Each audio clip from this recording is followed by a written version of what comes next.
one thing that came up yesterday was somebody asked why e to the power I g dot r equal to 1 is the defining condition for reciprocal lattice vectors. And I think you asked it and you also answered it by saying, or somebody asked it and they answered it by saying that this is just a periodicity condition for the direct lattice. Just to be on that, ensure that we are all on the same page. I realize I went over it very fast. So let me derive this condition that defines the reciprocal lattice. So we have discrete set of points in real space. Correspondingly, we have a discrete set of points in momentum space which are defined by vectors g. So capital R vectors, they span the direct space. Capital G vectors, they span the reciprocal space. How is Fourier transform of a function defined? We have an integral over k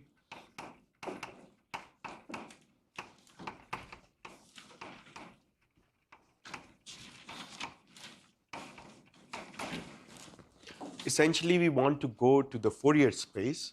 So, the crucial factor is this plane wave. What is the periodicity of this plane wave? Take an example. If I write e to the power I kxx, this is sine kx. You can write this as cosine kxx plus I times sine kxx. So the periodicity in space, the period, is given by 2 pi over kx. So in fact, period is given by this wave vector k. So the idea is we define the reciprocal lattice in such a way that these vectors g that span the reciprocal lattice have the periodicity, are the wave vectors that have the periodicity as that of the original lattice. What does that mean?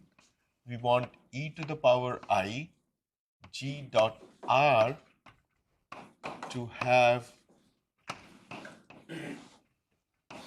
same periodicity as that of the lattice. What does this mean? It means that if I translate this function, if this function has same periodicity as that of the lattice, if I translate this function by a direct lattice vector, I should get the same function, which implies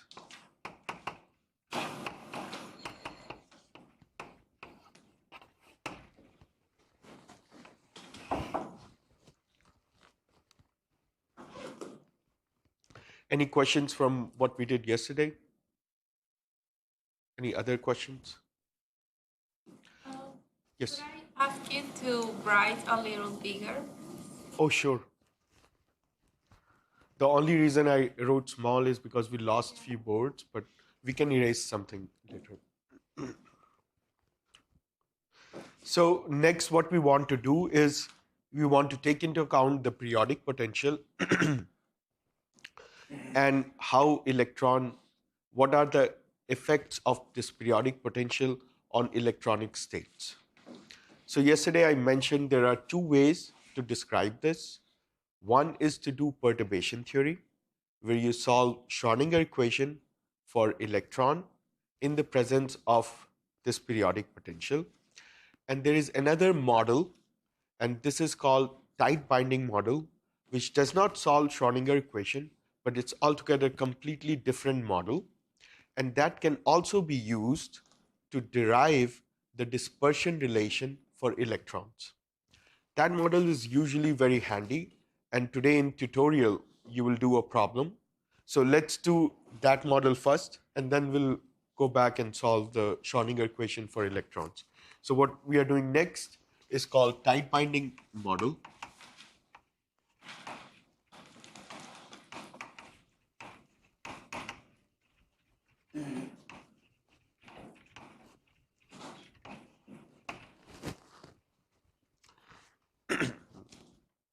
as the name suggests, this is a model where we assume that the electrons are tightly bound to the lattice. So if you have a lattice, let's take a 2D lattice or a 3D lattice, something like this. The assumption is that electrons can only sit on the lattice site and nowhere else. The other extreme where you will solve Schrodinger equation for electron, it assumes that electrons are free and they are everywhere and they see the effect of periodic potential. Here, the periodic potential is so strong that it has localized the electron. The potential is so strong that the electron can only sit on these lattice sites. So if you think in terms of wave function of a single electron sitting on this site, this wave function is sharply decays away from the lattice site. Now, how can we describe dynamics of the system? So one way to do this is, so now we know that the wave, imagine that you have these many lattice sites and you have one electron. Say that electron is sitting here. Now, if you think about the probability where this electron can go, the wave functions decay rapidly away from the lattice site. So the only place it can go is another lattice site. And this is described by what we call hopping. What that really means is electron can jump from one side to another side. What is necessary for this to happen is that the site where electron is jumping to must have a state available. It should not be blocked because of Pauli principle. So now we are going to take a concrete example. For simplicity, we take a one-dimensional lattice.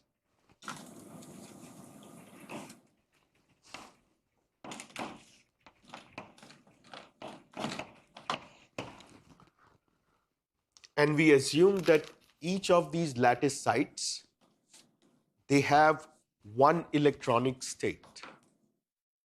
What that means is, at most, these lattice sites can have one electron. So the Hamiltonian that we are going to write is, this minus sign is for convention. This to denote the minus sign that usually comes in the kinetic energy operator, minus h bar square k square over 2m. We sum over I and j, where I and j run over all lattice sites.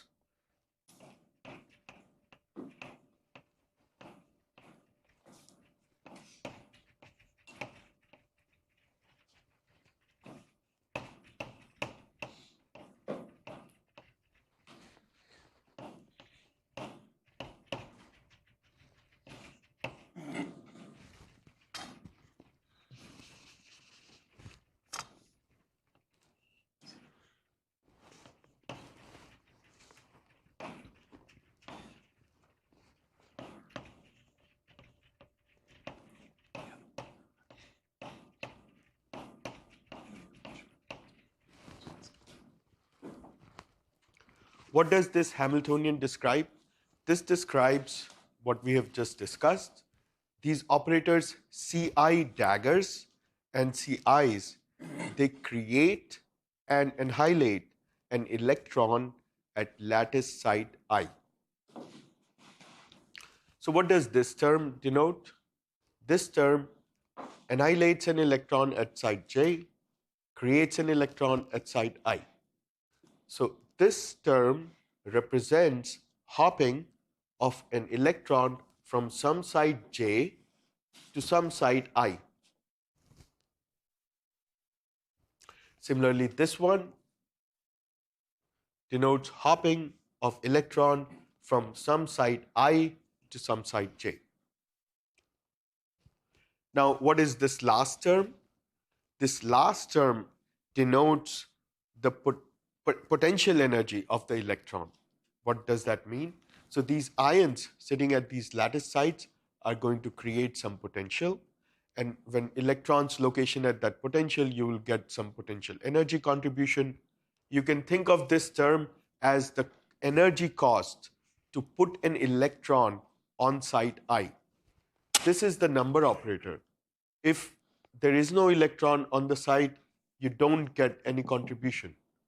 But if there is an electron, this is number operator, it has two eigenvalues, 0 and 1. If there is an electron, you get a contribution. Any questions so far?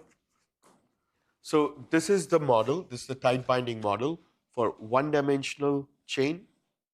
And we are going to solve this and calculate what does this model say about the dispersion relation for the electrons.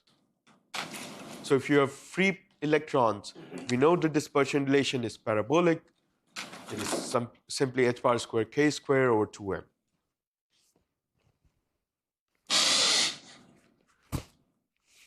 So let's solve this model let's simplify this model a bit further. So what we are going to say is that all of the ions are identical. What that means is Vi is some constant.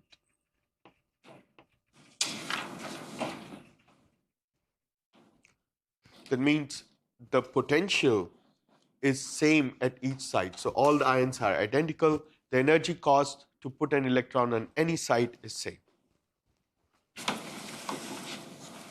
So now we impose the constraint that this Hamiltonian must be Hermitian. So H is same as H dagger. From this imposing this constraint, we can show that Tij must be same as Tji star, and this Vi, which are now some constants, which is a constant, must be a real number.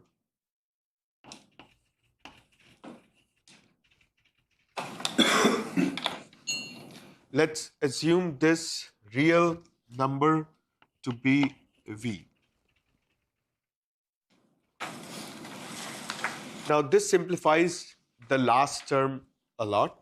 So the last term becomes, so this term Vi, Ci dagger Ci, this simply becomes V sum over I, Ci dagger Ci.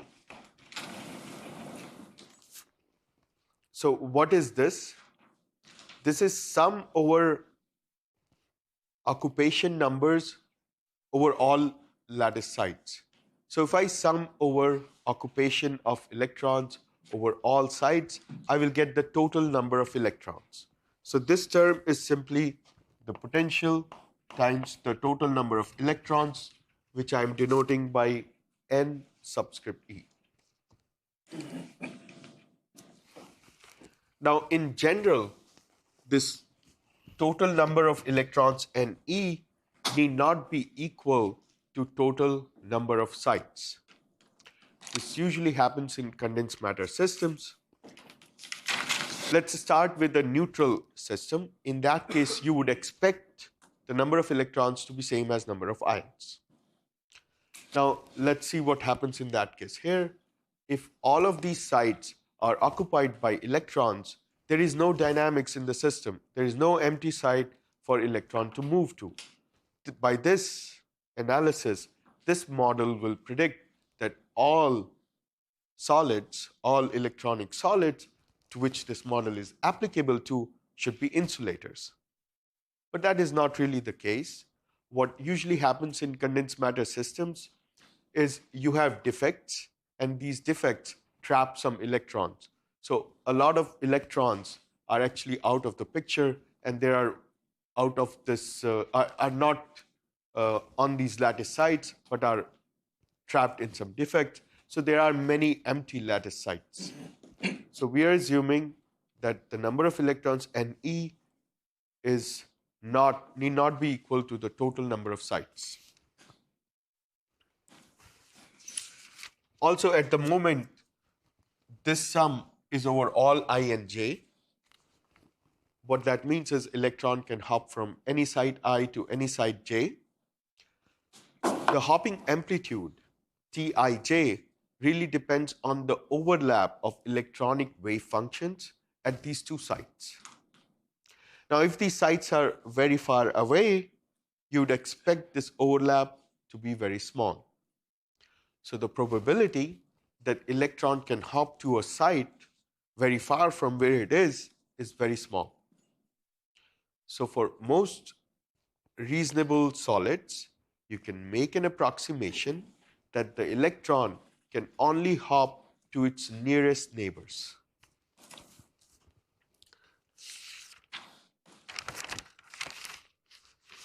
Now this we can denote, and we'll make another choice. So right now, these Tij's, we have this equation for the hopping amplitudes, and these are complex numbers.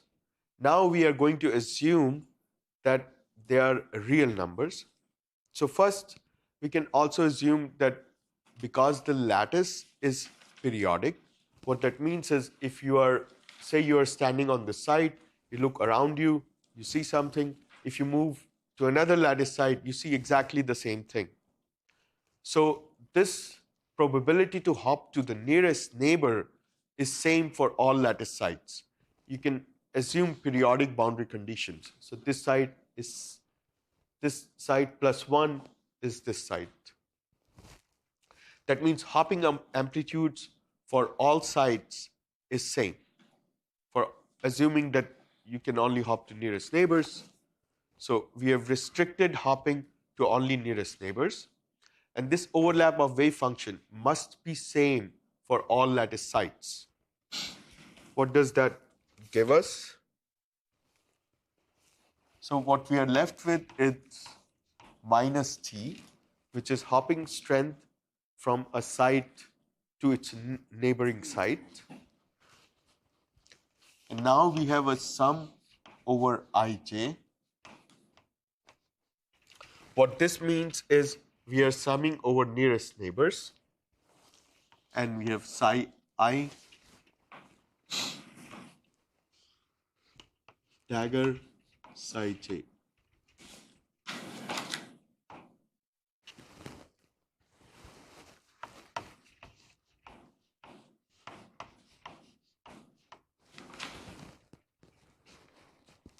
So this we have. So first we have assumed that all of the hopping strengths are equal because the system is periodic, all sites are identical.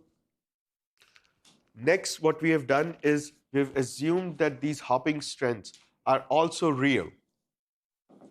This is an assumption. You don't have to make this assumption. You can assume it to be complex. It will complicate the calculation, but you'll get the same result. This is simply choice of a gauge for the problem. So choosing T, all these hopping strengths, to be real is just a gauge choice. No physical observable should depend on this choice of gauge. So whatever dispersion relation we will get is the dispersion relation which is gauge independent. Yes? Would it not also follow from the fact that since all the atoms are identical, you must have that Tij is equal to T? Well, I think in this case it would be, but in general, you can also have magnetic field, and that brings in some vector potential. In one dimension, you can choose a gauge, that vector potential is 0 in that, and that is also related to this. So it is true, but it is really is a gauge choice. Yes. When you're taking all the hopping strengths equal, are you kind of like ignoring the electronic configuration you have in your lattice? Or So in a sense, I'm saying the electron configuration is identical to all. So I am just assuming, first I'm assuming there are some ions, and there is one, all of these ions can host one electron, and this is same. So configuration is, so for example, the wave function on these sites, it really has all the same quantum numbers. Yeah, what I'm saying is, for example, you can have your one-dimensional chain, and you have, for example, all many sites on the right like empty. Okay. And you have like some here, but you can like feel it's different because you have some. It's not. But hopping will destroy electron at an empty site. So there is, first we assume all of them are empty and they all hosts have the same wave function. Now, occupying the object, so what you're really asking is a very fundamental question, which is called self-consistency, in a sense that whether putting an electron there changes this or not. So you can think of this that we have already taken care of this and still assuming. But what you're really asking is whether the calculation has assumed this or not. So for a moment, we can ignore this. We're ignoring this effect. Any other questions? Yes. What happened to the potential term? To this term, so that's a good point. I forgot to mention this. So we have this constant. Now this is simply V times NE, total number of electrons. Now you can check in this Hamiltonian that whenever we destroy an electron somewhere, that electron is created elsewhere, right? That means that the total number of electrons cannot change in this model. That means this is a constant, this term is just a constant, so I can drop this, I can set it to 0. It plays no role in the dynamics. It just shifts the energy levels. Any other questions? Sorry, Yes. is that the same as saying that the Hamiltonian commutes with the number operator? So Yes, yes, yes. So you can show that H commutes with the number operator. So next, what we'll do is we now know it's a one-dimensional lattice. It's a very simple case. So we can write this as minus T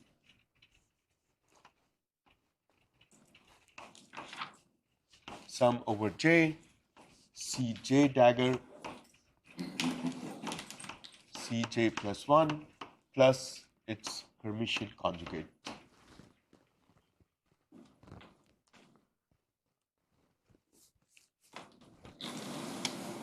Next, what we want to do is we want to go to the Fourier space.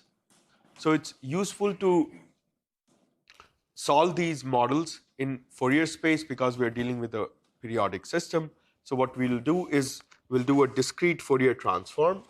What that means is we can write these operators Cj as 1 over square root of n sum over k e to the power I k. Typically, we have x in the Fourier transform, or for one-dimensional system, if x is the coordinate. Now, x is, we have discrete lattice. X is simply j times a, where a is the distance between two neighbors. So x, so imagine this is the 0th side, this is 0, this side is simply a, this is 2a, 3a, 4a, and so on. So Cj is simply, x is simply j times a.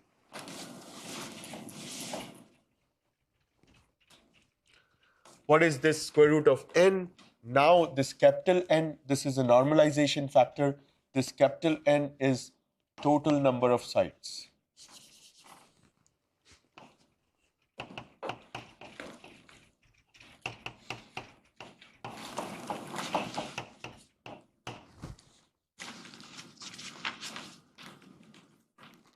Now we can put this and j plus 1. So this is Cj. You can take complex conjugate of it. You will get something for Cj dagger. And then you put this back here. What you can show is that this Hamiltonian will then become minus T over n sum over j. Then you will have sum over k, k prime,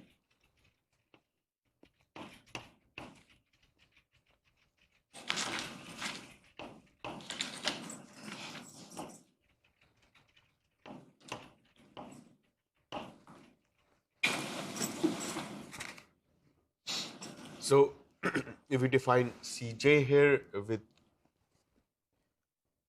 plus sign, so we'll have K prime Ja and Ci dagger, which is Cj plus 1. Sorry, we have Cj dagger here with Kj, Cj plus 1.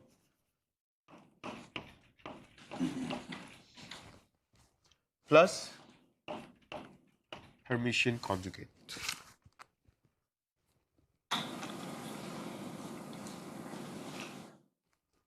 Now we'll use the identity.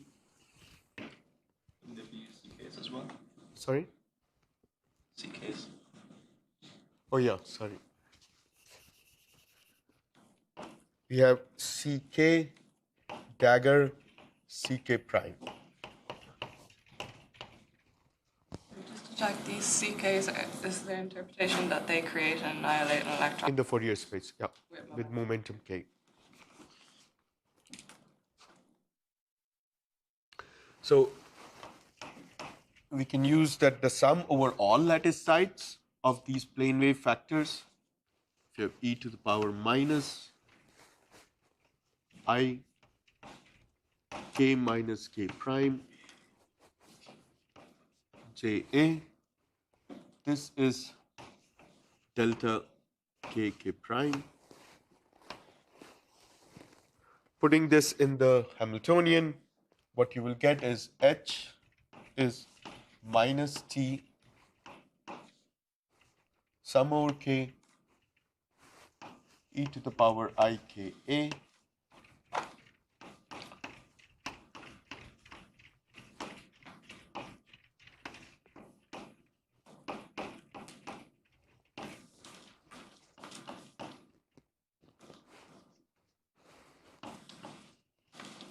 So I can write this as minus 2t cosine Ka.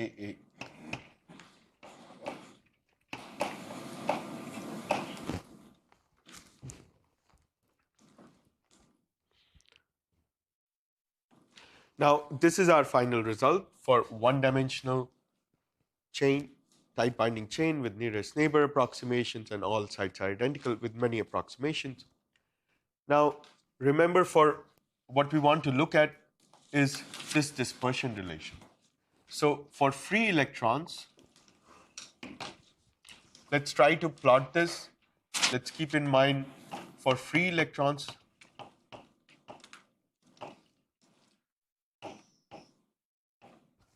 H is sum over K, the dispersion relation energy as a function of K, Ck dagger Ck. For free electrons, you have this dispersion relation as h bar square K square over 2m. Now you can see that this dispersion relation has changed a lot. It's no longer parabolic. In fact, it's a cosine function, it's bounded. And moreover, we have a periodic system. So we know that the values of momentum that we really have to consider are momentum values within the first Brillouin zone. For a 1D system, we derived yesterday that the first Brillouin zone is K, this index K, from minus pi by A to pi by A. So I'm going to plot this function. So let's write down, let's just put energy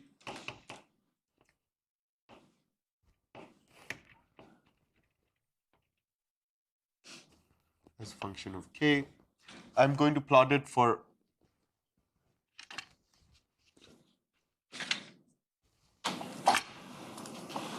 pi by A minus pi by A. So if I plot this cosine function,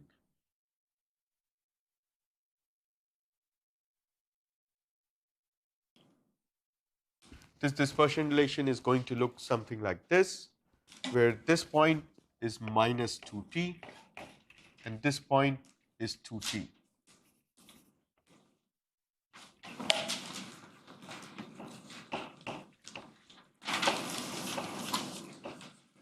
So what I'm plotting is this function here. So you can see that this model is a very drastic difference as compared to the parabolic dispersion that you would have had if you had free electrons. And this should not be surprising because to start with, we assume the case that the potential is so strong that it has almost localized the electrons. There are a few things you can say about this. So in this case, we just get one energy band. Because there is only one curve, you don't really need to call it one band. There is only one curve. But the reason is because we assume that each ion can only have one electron. In the tutorial today, you will have each site with two, where you will have two types of atoms, A and B. So on each side, you can have two electrons, and then you will get two bands. And you will talk about the properties of that band. For a 1D tight binding model, one important thing to remember is that the bandwidth is simply 4T. So this really is a drastic change from the parabolic dispersion. It's now really bounded and has this feature. If you go very close to k equal to 0, this you can calculate the effective mass and many other properties that we'll talk about later, but it really changes quite a lot. For example, here the derivative vanishes at these points. This will not happen for a parabolic band. You always have, and this derivative is usually related to velocities, so you will have electrons that are almost stationary at these points. The moment is quantized, right? Or is it a continuum? So this momentum k, as soon as we impose periodic boundary conditions, it's quantized, and we are assuming that the lattice sites, number of lattice sites is so large that it is essentially a continuum. But that's a very good point. These values of k are minus pi by a to pi by a, but its total number of sites is capital N. So the small index runs from minus n by 2 to capital N by 2. This is what we did the last thing yesterday. So there are many discrete points, 2 pi by a times some integer number, 2 pi divided by capital N times some integer number, and if capital N is very large, essentially it's a continuum. Any other questions?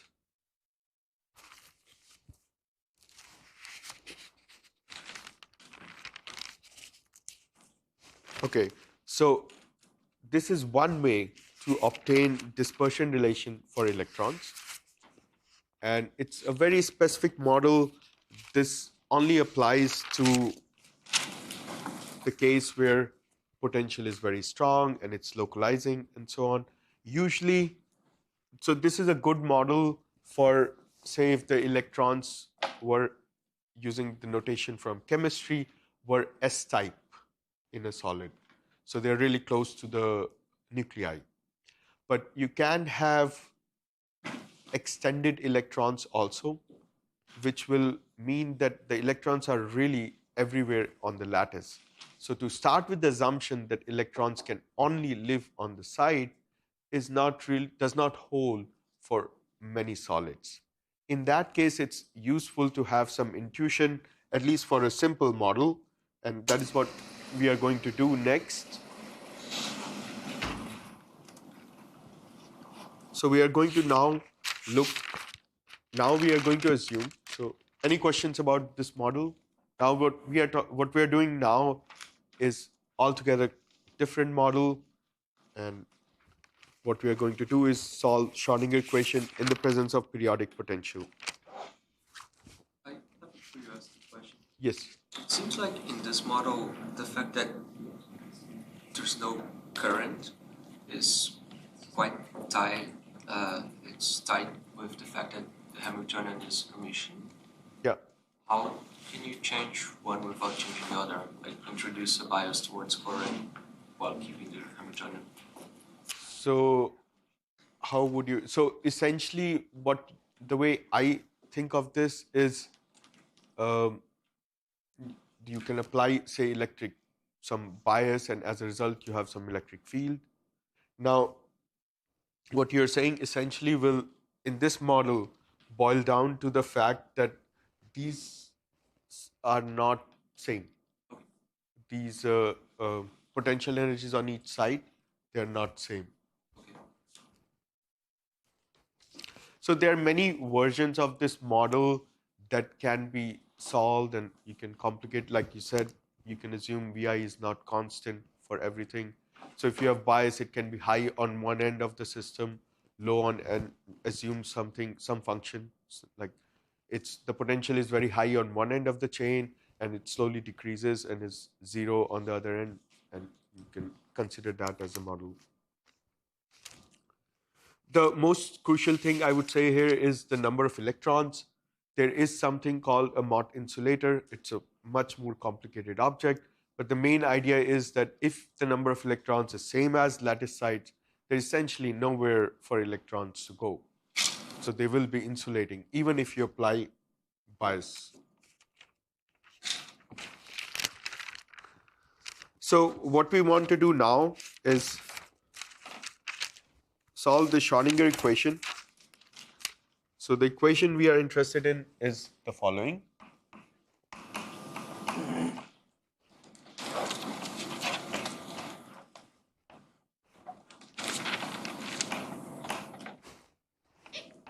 So this is a bit tedious, this calculation.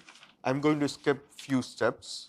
It's not worth writing all the steps down. I would rather use that time to discuss it, and please do all the steps in between. And I have done all the steps here. I can share the calculation with you later.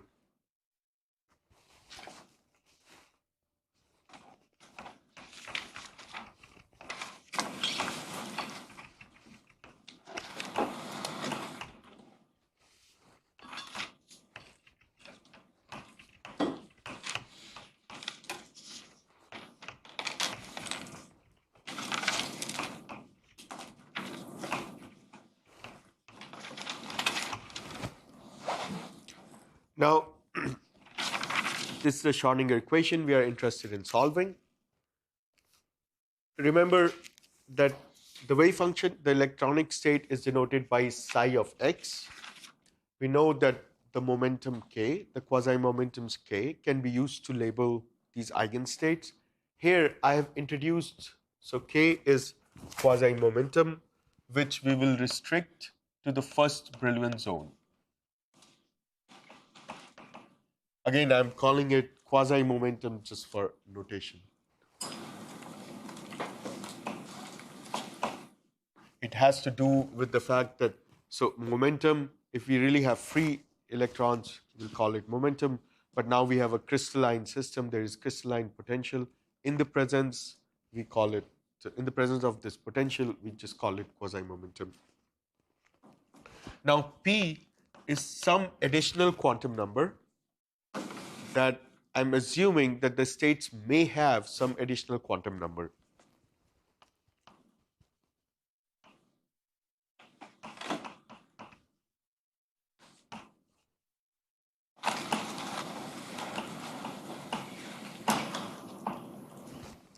Now, this is just an assumption. If there is no other quantum number, this will play no role in the calculation. Why I have done that? The simple reason is because I know that for periodic systems, the system may have bands. So once you do the calculation, you know the result. Because I already know the result, it doesn't hurt to assume that there is some additional quantum number. But the reason we are doing it here is later we'll see that this P will play a very important role, as it is somehow related to the band index. Yes. Two questions. One, Yes. why does the energy depend on X? Oh, sorry, it does not. It should be K. Please correct. And second, we went through a lot of trouble deriving the multi-particle states in terms of the creation and annihilation operators, and not have the particle number conserved, and now we seem to be solving the Schrodinger equation for one Electron. electron. What's So that? the reason is we are on our way to figure out when electron-electron interactions are important. So these most of the materials that we have in condensed matter system, not always the interaction is relevant, but sometimes they are very relevant. The when they are relevant or not depends on average kinetic energy per particle and average potential energy per particle. So it's not just an easy question, easy answer to say that okay, these two body interactions are always relevant. And so to calculate the kinetic energy per particle, which is a single particle operator, just that part for a periodic system, we have to go through this trouble. So essentially, what we are after is to calculate average kinetic energy per particle in a condensed matter system. And whenever this average kinetic energy is, say, smaller than the potential energy per particle, then we'll have to be very careful with the two particle interactions. Any other questions? Okay, so please correct this. This should be really clear. And this potential is periodic. So we have ux plus a is same as u of x. Next, I'm going to use Bloch's theorem.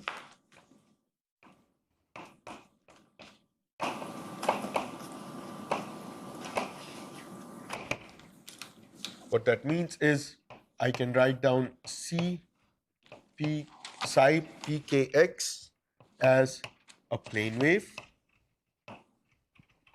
times some another function u, where u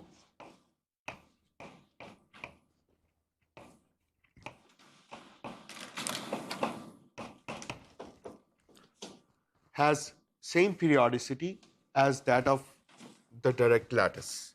That means upkx is same as upkx plus a. When I put these things in the Schrodinger equation, I can go through the algebra and what I will get. So this is fairly easy to put in this, and what I will get is minus h bar square over 2m minus k square small u. So if you're confused by small u and big U, just ask.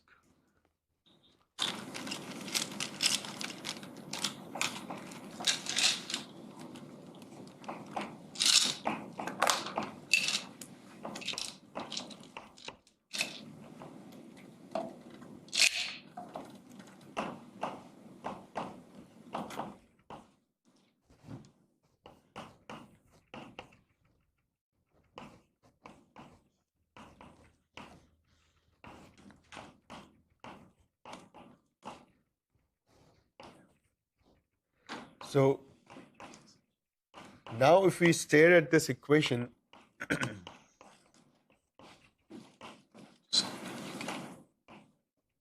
we have an equation for u, where this u is now a periodic function. So we started with psi, which had a general wave vector also, but now we have an equation for u, which is periodic. So it's useful to do a Fourier transform. So now I'm going to define Fourier transforms of the potential capital U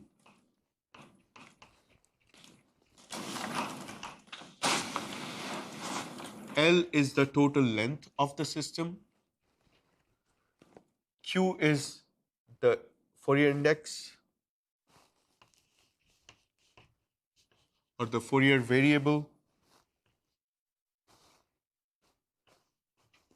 And for a moment, because we have so many U's, I'm going to So in physics, we typically use the notation where we denote the function and its Fourier function by same variable.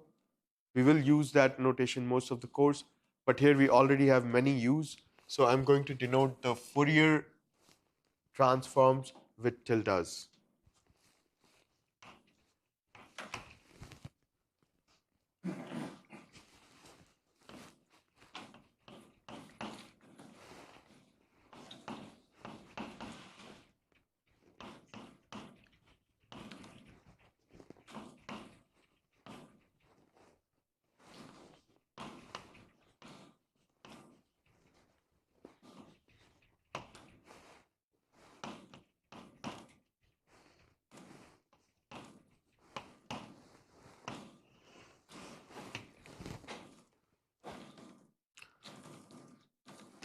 Now here we can see from the periodicity, because u's are periodic, both capital U and small u, u of x plus a is same as u of x.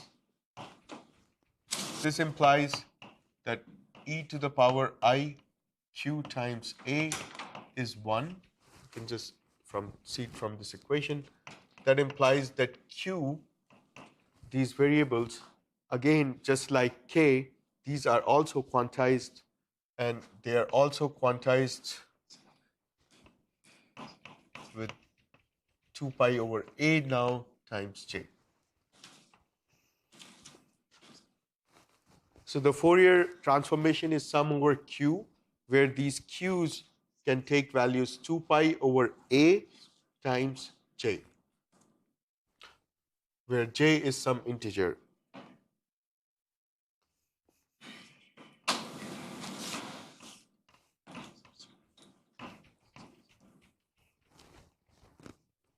Yes. Wouldn't the L square root?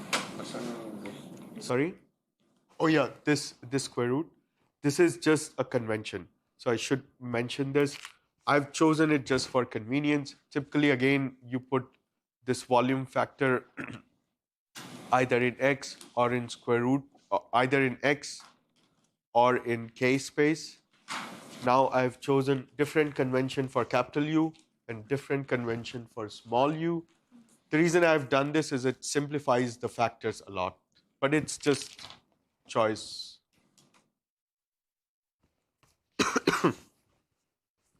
Any other questions? So now we'll put all of this back, and we'll putting all of this back and using few tricks, you can show that. So it's the trick involved is just relabeling momentum quantums, momentum numbers, q to q prime and q double prime and so on.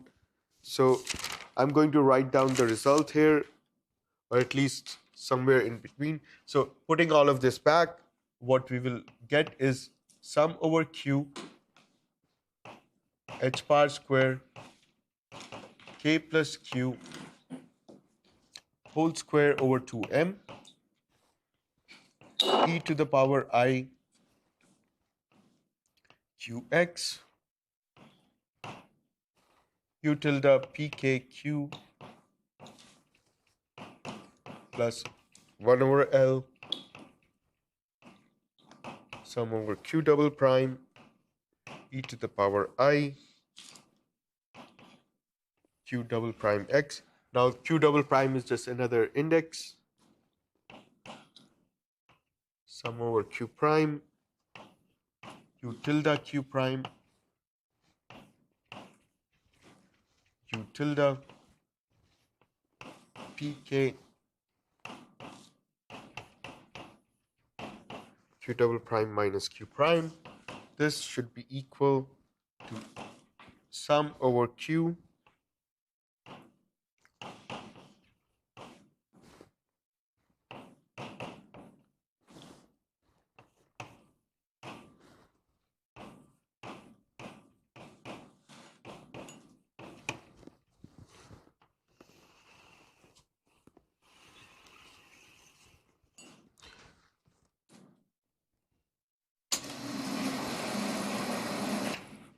So this you can almost see, this is This comes from this term here. And now you have the capital U term. You will have two momentums here, Q, Q prime, and then I'll call one of them Q double prime. Both of them have their own plane wave factors. And then I call that combined plane wave factor with Q double prime. And this is what I get. So essentially, what this means, now we can take this sum over Q e to power I Qx, and this Q double prime can be relabeled as Q. What we'll have is e to the power sum over Q e to the power I Qx. So what we really have is sum over Q e to the power I Qx times, so I Qx, let's just cancel all over. So we have sum over Q h bar square k plus q whole square by 2m u tilde p k q plus 1 over L sum over q prime u tilde q prime u tilde pk q minus q prime. This minus EP K U tilde PKQ, this equal to 0. So for this equation to hold, that means for all Q, that means this quantity in the brackets must be 0 for all Q.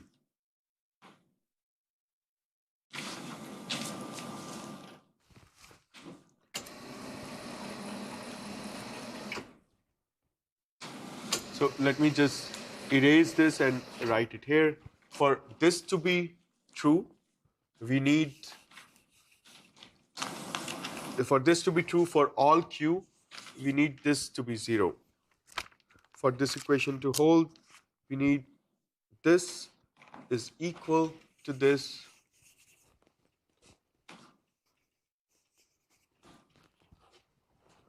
for all Q. Now this is the equation that we are going to work with for rest of this calculation.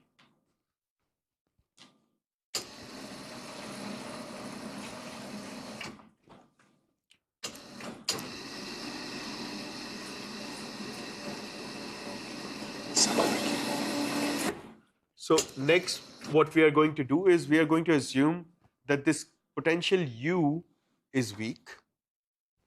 So what that means is capital U is weak. That means we can treat it as perturbation. So for that to be perturbation, we first have to discuss the unperturbed solutions. So these unperturbed solutions are also fairly interesting. So the key point is, if you discard the periodic potential, what you're left with is just kinetic energy of electrons. This we know is a parabola, h bar square k square over 2m. But now we have a periodic system, and this periodicity has important constraints on the possible values of momentums that the system can have, and so on. So we are going to discuss a little bit what the we are going to discuss the unperturbed solutions next. So if you drop U, then the equation you have is, let's discuss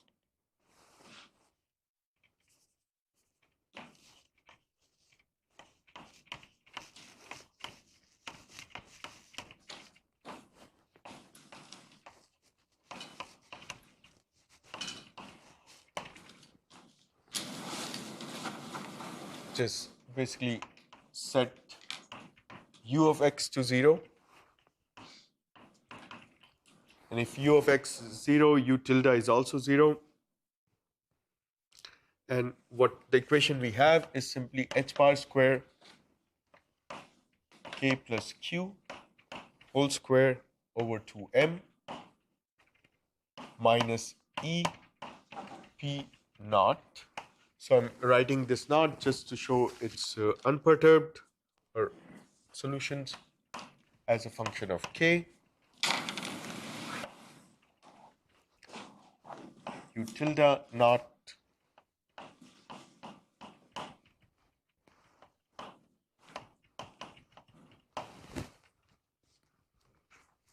now there is trivial solution, which is all of these u tildes 0, but this would mean all of the electronic wave functions are 0. We are not interested in that one.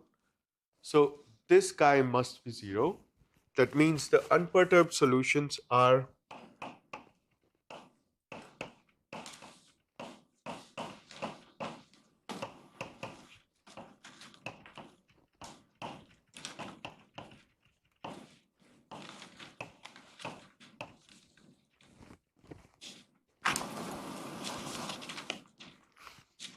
any questions so far? Now this is a really strange equation. You have on left hand side there is no q, on right hand side there is no p. So these are just the unperturbed solutions, unperturbed eigenenergies, but it does look very strange. And the reason it looks strange is because we initially assumed that there is some another quantum number, and this is where this quantum number plays an important role. So there can be some additional quantum numbers if we start with the most general solution of the equation. And so what we really want to find is what role this index p plays.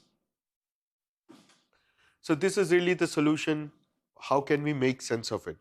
One way to do this is, so this is the equation we want to be true. That means either this is 0 or this is 0. This is 0, trivial solutions we ignore.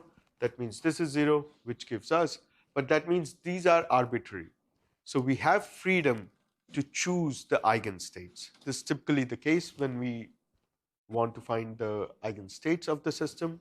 So we are going to choose these unperturbed eigenstates in a way that we can make sense of this equation, where left-hand side does not depend on q and right-hand side does not depend on p. So I add some quantum number, just ad hoc. I end up with the equation. To make sense of it, I make another choice, which is allowed because right now these u naughts are completely arbitrary. So I choose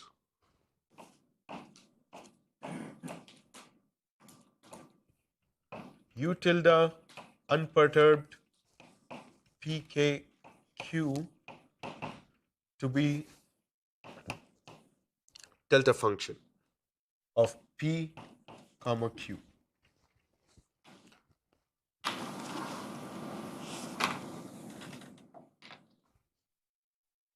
And the motivation is this does not depend on q, this does not depend on p. So there must be some relation between them. We want u tilde naughts to be normalized. So let's just choose them to be delta pq. Now, whether this is a good choice or not will depend on whether these really give you normalizable solutions or not. So you can't just make any possible choice.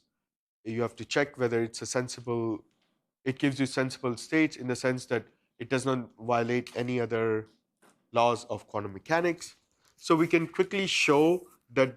So next what I'm going to show is that this is a perfectly valid choice. It gives very well behaved, perfectly fine, well behaved solutions. What do I mean by that? Okay, so let's see what this really means. If I choose this to be delta pq, what happens to original wave functions in real space? So these are unperturbed wave functions in real space. So this choice, this is the Fourier transform, the Fourier coefficient, Fourier the Fourier function is chosen to be delta PQ. What does this mean for the wave function? For the wave function that includes this function u, this means that u is 1 over square root of L sum over q e to the power iqx u tilde naught pk q.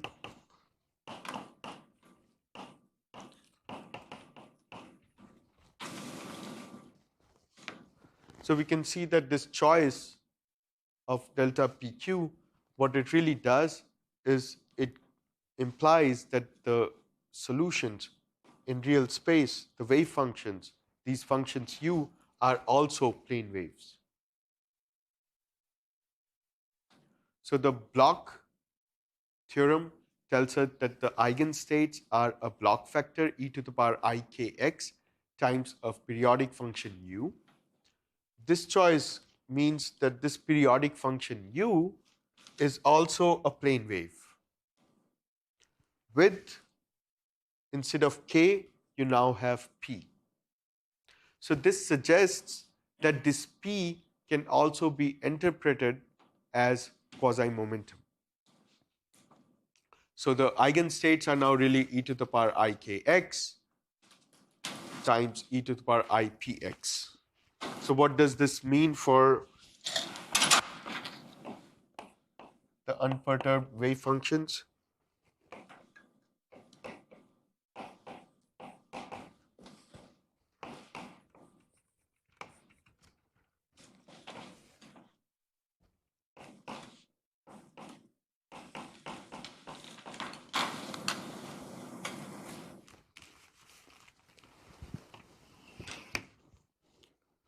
Now again, we can apply Bloch's theorem and we can show that psi pk naught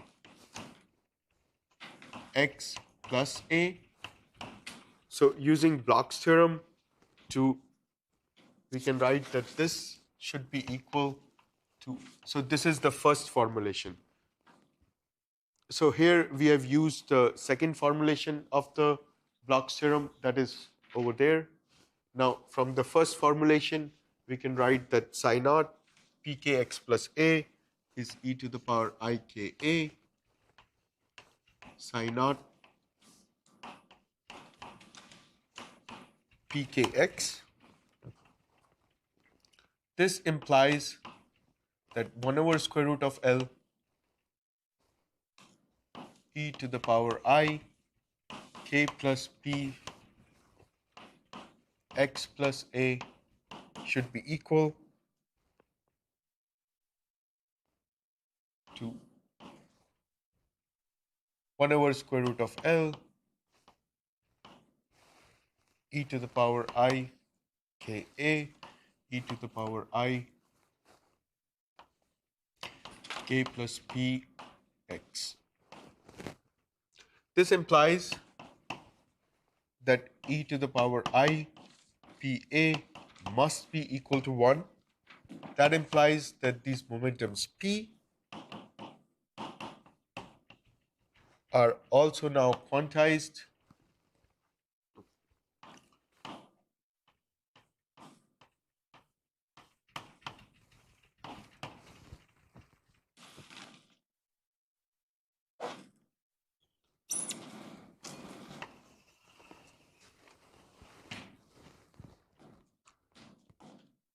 Yes. I have a question. Because the potential is zero, I have the freedom to choose any A, right? Because like it should be also like periodic for any A. Yes, yes. So in this case, like we can do.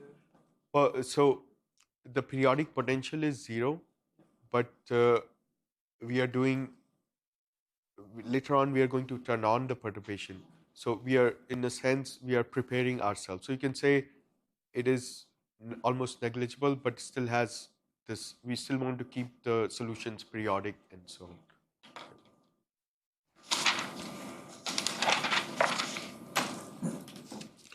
So next, what we can show, so this is just using Bloch's theorem. This we started with we added some quantum number. What have we really done? We added some quantum number by hand, p. We put it in the equation. We got the solution. What does the equation simplifies? Equation is satisfied if this condition holds. This condition holds really gave us a meaning for p, and it enters the solution like this. And this p, again, we can show that it's similar. It's like a vector in K space, and it is quantized. It can take values like this. Yes? Can we say that P is a label for the Brillouin zone? That It will be, but it will essentially be a label for the Brillouin zone in the sense whether you are inside the first Brillouin zone or second, and so it is like that. But and I think you can already see it from here, right? If it's 2 pi times a, so if you start from origin, choose, if you take n equal to 0, you're at the origin of K space, you're in the first Brillouin zone. But if you choose n equal to 1, you're really translated by 2 pi by a, and so on. What we want to see is how does this choice play, how does this affect the energy eigenvalues. So essentially it is true. P is telling you in which Brillouin zone you are. So one last thing I will do is this choice of delta pk. So far we have shown what this means for the wave function. Next that remains to be shown is that these wave functions can be normalized. So what you have to show is that integral dx psi star pk x psi pk or p prime k prime this. So you have to show that these wave functions are normalized. So if you plug in this formula here, what you will get is that this is equal, so you can put in these plane wave factors and do the integral over space. You can directly use the delta function identity and show that this is same as delta k plus p k prime plus p prime. Right? Now from this delta function, it's not directly clear whether p and k act as independent quantum numbers or not. So we have to do a bit more analysis. So all these steps, there are many missing steps. Please sit down and try to do it, or I will give you these notes and follow through. Next, what we are going to show is if we restrict, or we'll rather use this, and you can show this yourself. If we restrict k and k prime to first Brillouin zone, in that case, delta k plus p prime, k plus p comma k prime plus p prime is equal to delta k k prime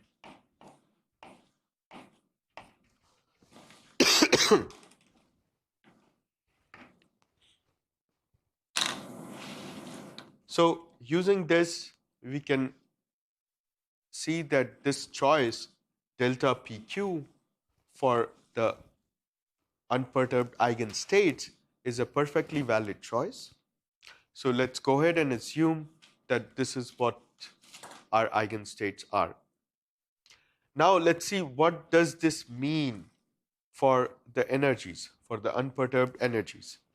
And as you've already guessed, this P is telling you whether you are in the first zone or second zone and so on. Let's see how that looks when we plot all of these energies in the first Brillouin zone. So what we have now is these are the unperturbed energies, EP K naught h bar square k plus q square over 2m. So the choice implies that the unperturbed, for unperturbed wave functions, you have delta pq. So the unperturbed energies, they really are h bar square. So as a function of p and k, they really are k plus p square over 2m. That means if p is 0, then you have h bar square k square over 2m.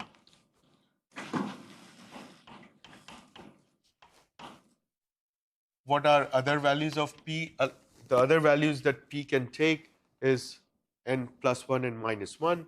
So for p equal to plus or minus 2 pi over a, what you will get is h bar square k plus or minus 2 pi over a square over 2m, and similarly for p equal to plus minus 4 pi by a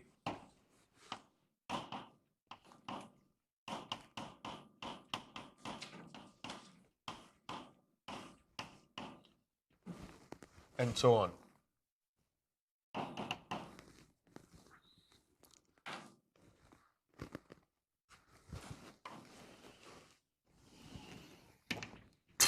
So any questions so far? So now we can see what this label P really does, or the quantum number that we added by hand, how does it become the band index? Let's plot all of this. So the only values of K. So now what we are going to do is we are going to make a plot of these unperturbed eigenstates E naught, Pk as a function of K.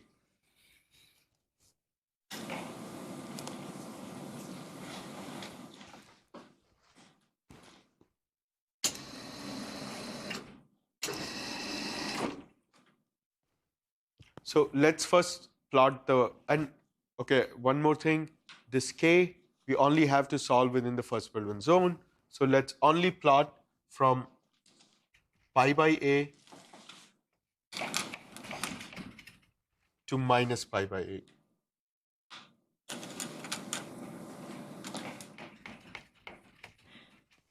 So I will make the plot. I'll try to be as carefully as possible, but I will just write down some numbers.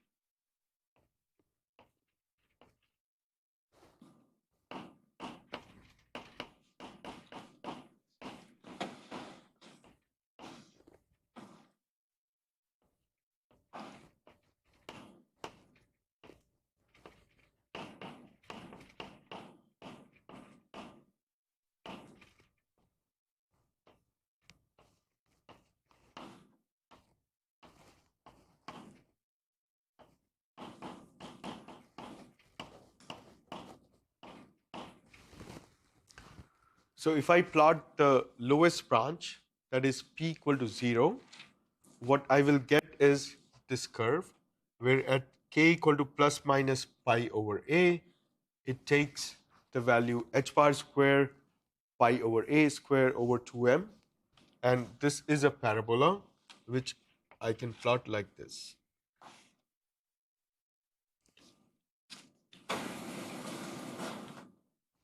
Trust me, it's a parabola. So now I'm going to plot p equal to plus minus 2a, and I'm going to plot only the part that is in the first Brillouin zone. And this would give me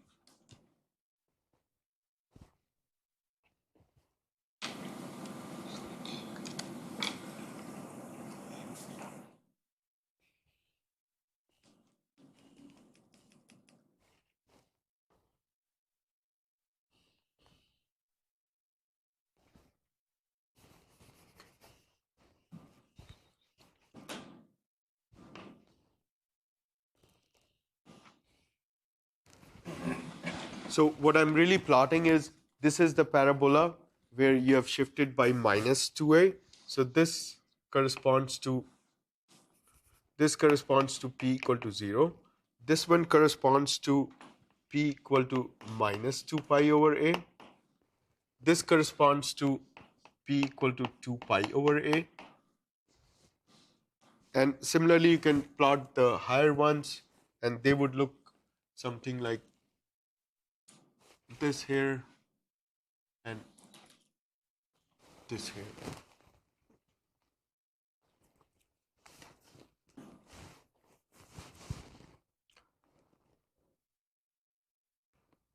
So what we have done is essentially not that much. We are still just talking about unperturbed solutions of electrons in periodic crystal.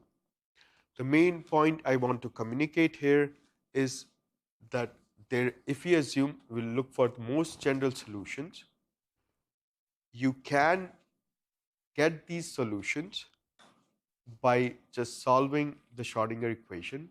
And if you try to plot the eigenenergies within first Brillouin zone, you see that you have many branches appearing.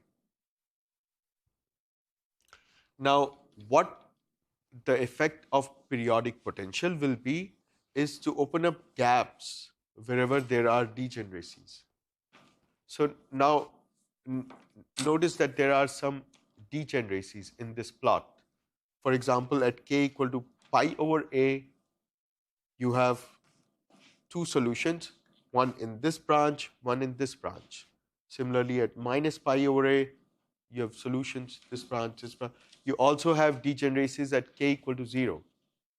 So this also should be expected, or we can understand it physically, because degeneracies are usually related to some symmetries, and our system has the periodicity of the direct lattice. So the direct lattice is periodic, and this periodicity is why you have at the zone corners. So what does zone corners represent? These vectors G are such that the plane wave factor has same periodicity as that of the original lattice. So when you have periodicity, system is symmetric. What that means is system is symmetric under translation by a direct lattice vector, and this symmetry gives rise to these degeneracies. So these are the unperturbed eigenenergies for this crystal, and they have degeneracies. So as I said, we have done this at the moment purely as a mathematical exercise. We put in some quantum numbers, just did some algebra, and we can show that this is how the unperturbed solutions look like. There is a more intuitive way of doing this, which is not as straightforward, but if you want to gain insight into periodicities, you can do this. It's called zone folding. What that essentially means is the following. So again, we look at energy, unperturbed solutions as a function of k.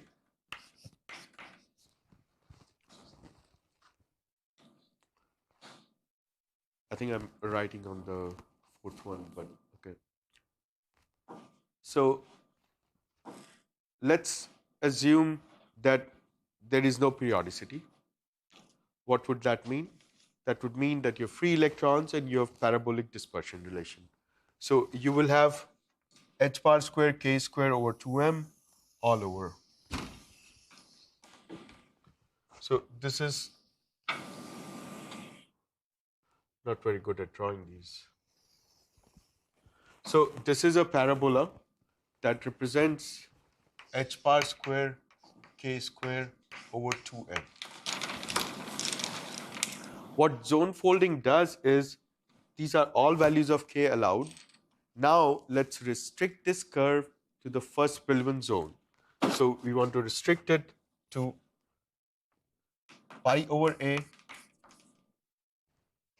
to minus pi over a, and restricting it it will imply that whatever is crossing this boundary, so let me draw this as, so this is the boundary of the first Brillouin zone.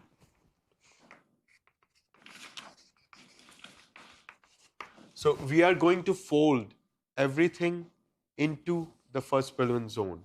What that means is at this zone corner, we're going to fold this curve in. So we will get is a curve like this.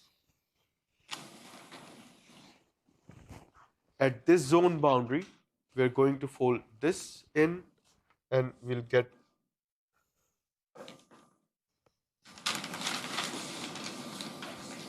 a curve like this. At this, again, now we have branches that cross the first Brillouin zone. So we will fold again at this point here. Everything in the first Brillouin zone, again, we'll fold here.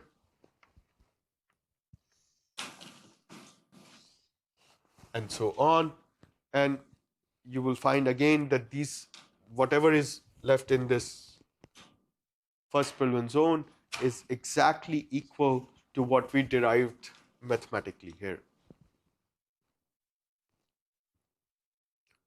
So this is just to show you that we went through all this trouble just to understand a very simple object. And the reason is that it gives rise to a very important phenomena, which is band index. And in this can already be seen in without any perturbation. So the unperturbed solution by themselves look like this or this. And what we will show next is that adding this periodic potential opens up gaps at these zone corners. Wherever we have degeneracies, for example, here, here, here, here, here, here, adding the periodic potential as perturbation will open up a gap at these points. So essentially, what you will have after adding perturbation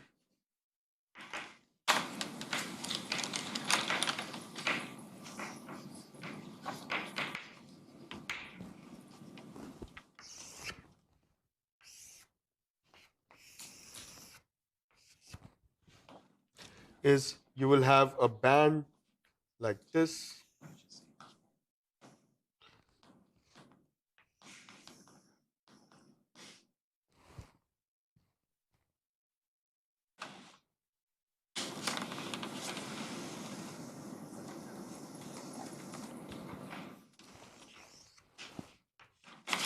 And so on. And after you have gaps at these zone boundaries, you can now really label these different solutions with band number. So starting from 0, this is the first block band, this is the second block band, this is the third block band, fourth, and so on. So I would ask all of you, just majority polling. So the next step is adding the periodic potential. Again, as you said, we have to consider many cases. It's simple algebra, but there are many possible cases and complications. So the calculation is a bit tedious. Would you like to go through the calculation on board, or you would just like to go do it yourself? So who wants it to be done in some detail? How many people? Give it as a homework. That is also good. So let's make a homework out of this. Yep. So in the homework, Well, except that they have the lecture notes. I gave them Lauren's lecture notes, which has the... so don't use that. Don't use the solution to solve the problem. So yeah, we can't do it as a homework. No? Okay. So you have it, just go and read it. And if you have any questions, please ask me. But the key message that I think we should get from this lecture is, A, why did we go through all this to begin with? It's a simple term. It's a kinetic energy term after all. The reason is just to get to bands. So add periodic potential and you will open up gaps at places where you have degeneracies. And now that we have opened up these gaps at zone corners, we can discuss, this will have some important consequence, and we're running out of time. We'll discuss this briefly in the next lecture, and then move to more interesting point that was raised earlier. Why are we doing all this simple-minded stuff when we really should be focusing on the difficult aspects of the total Hamiltonian? The reason is just to figure out when to care about interactions. When should we really pay attention to interactions? Thank you.